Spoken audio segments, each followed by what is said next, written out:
un certain temps sur la chaîne, vous n'êtes pas sans savoir que ma routine de travail a énormément changé, puisqu'aujourd'hui, en plus d'être autrice, je suis également coach d'écriture, d'édition et chargée de cours à l'Université de Toulouse au sein du master création littéraire. Autant de casquettes qui me demandent de jongler entre différentes activités, puisque forcément, il n'est pas toujours évident de tout mener de front. Et donc, ça faisait un moment que j'avais envie de vous tourner cette vidéo pour vous montrer un petit peu ma routine, mon travail, mais aussi vous donner quelques méthodes d'organisation. Alors, je m'excuse par avance parce que depuis un certain temps déjà, je n'ai plus de lieu dédié vraiment au tournage de vidéos. Je manque un peu de matériel, donc c'est assez artisanal, on va dire. Et en plus, j'ai chopé la crève, donc j'ai la voix qui déraille un petit peu. Mais c'est pas grave, on va y aller et puis ça va bien se passer.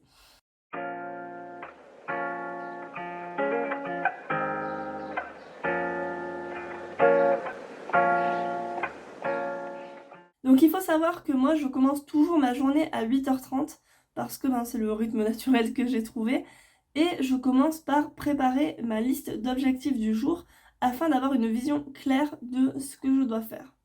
Ça me permet de ne pas m'éparpiller, de ne pas me sentir submergée non plus et de faciliter le passage à l'action. D'abord je vais faire une liste de mes objectifs du mois, puis de la semaine, puis du jour. Ça permet vraiment de découper les tâches les plus longues en plusieurs étapes et de rendre tout ça un petit peu plus accessible. Parce que forcément, il faut savoir que quand vous écrivez un roman ou que vous faites du coaching et d'accompagnement sur plusieurs semaines, voire plusieurs mois, ce n'est pas une tâche que vous pourrez finir à la fin de la journée. Une fois que mon organisation est faite, donc j'ai fait ma petite to-do list, je vais passer à la lecture des mails pour me mettre un petit peu à jour. Donc ça concerne des questions qu'on a pu m'envoyer, des demandes de devis, parfois de l'administratif. Donc je vais vraiment évacuer tout ça pour pouvoir ensuite continuer ma journée de façon beaucoup plus sereine et beaucoup plus libre. C'est une tâche en général que je réserve donc au lundi puisque j'ai pas consulté ma boîte mail de tout le week-end, donc c'est souvent le jour où les mails ont tendance à s'accumuler. Et une fois que ça c'est fait, je vais planifier tous mes posts de la semaine sur les réseaux sociaux. Alors à différentes échelles, parfois je fais juste une liste de ce qu'il me faut réaliser, d'autres fois je prépare vraiment les posts en avance pour éviter de ne pas passer des heures et des heures chaque jour à me demander déjà ce que je vais poster et puis à réaliser le post en question. Une fois qu'on est dans le bain, il devient beaucoup plus facile de réaliser les tâches les unes à la suite des autres. C'est pour ça qu'il est souvent conseillé de regrouper les tâches d'une même nature pour bien rester sur notre lancée. En général, cette partie administrative, lecture de mails, préparation et gestion des réseaux sociaux me prend toute la matinée du lundi, mais lorsque j'ai un petit peu de temps en plus, je vais commencer à attaquer tout ce qui va être le programme de bêta lecture afin de me ménager du temps ensuite dans la soirée ou lorsque j'ai un petit peu d'avance, même dans l'après-midi, pour écrire. J'ai fermé les volets parce qu'il faisait juste beaucoup trop chaud.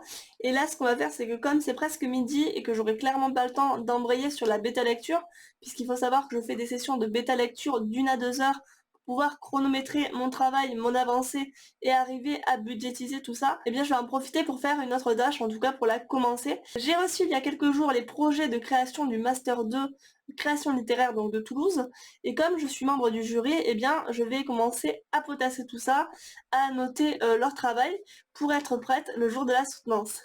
Évidemment, pour des raisons de confidentialité, je ne pourrai pas vous montrer cette partie-là du travail, mais si vous voulez en savoir plus sur la soutenance de ce master, n'hésitez pas à laisser un commentaire et puis je vous répondrai. Je vais pour aller manger et regarder ce que je trouve dans les escaliers. Est-ce une serpillière? Est-ce un sac de linge? Mais non, c'est un petit chien.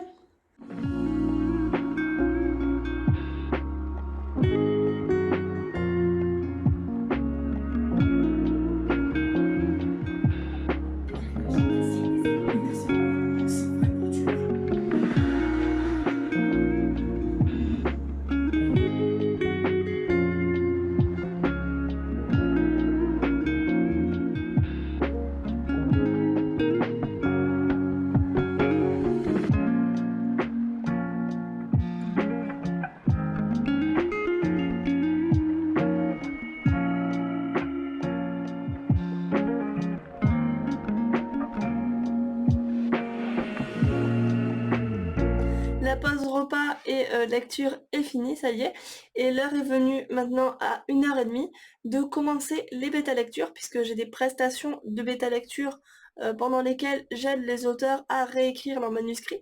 Alors il y a 2 formats de prestation pour ça, il y a la bêta lecture détaillée, où je vais vraiment annoter le manuscrit dans le détail, ligne par ligne, et puis la bêta lecture globale, où là je fais un compte rendu global de lecture sur les différents chapitres.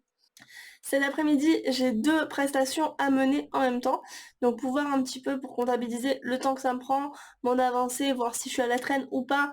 Ce que j'ai fait, c'est que j'ai ouvert à la fois un document Excel qui me sert de suivi de tracker en fait, et puis à côté, le document à annoter. J'en profite aussi pour répondre à une question qu'on m'a posée sur Instagram, en me demandant quelle activité de ma vie d'autrice et d'entrepreneuse me prenait le plus de temps.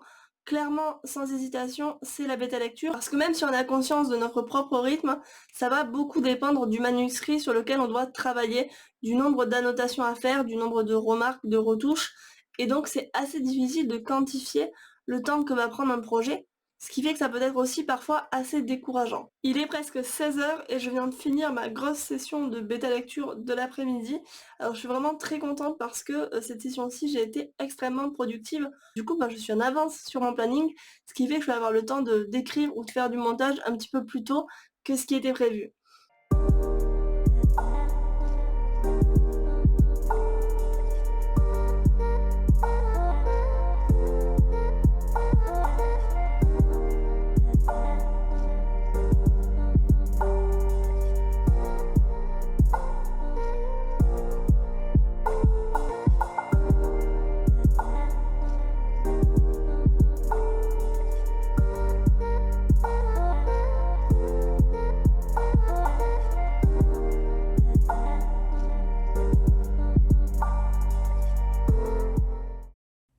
Vous vous demandez peut-être pourquoi j'attends la fin de la journée, voire le soir pour écrire, et pourquoi je ne le fais pas dès le début comme certains auteurs qui veulent vraiment privilégier l'écriture et le faire passer en priorité. Eh bien, c'est tout simplement parce que ça me bloque.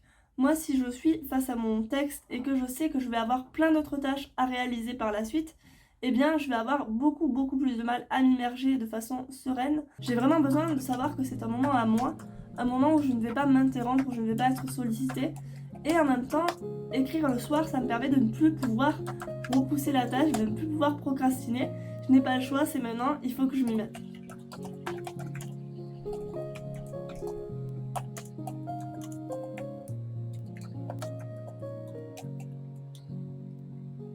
J'espère que cette vidéo vous a plu et vous aura été utile.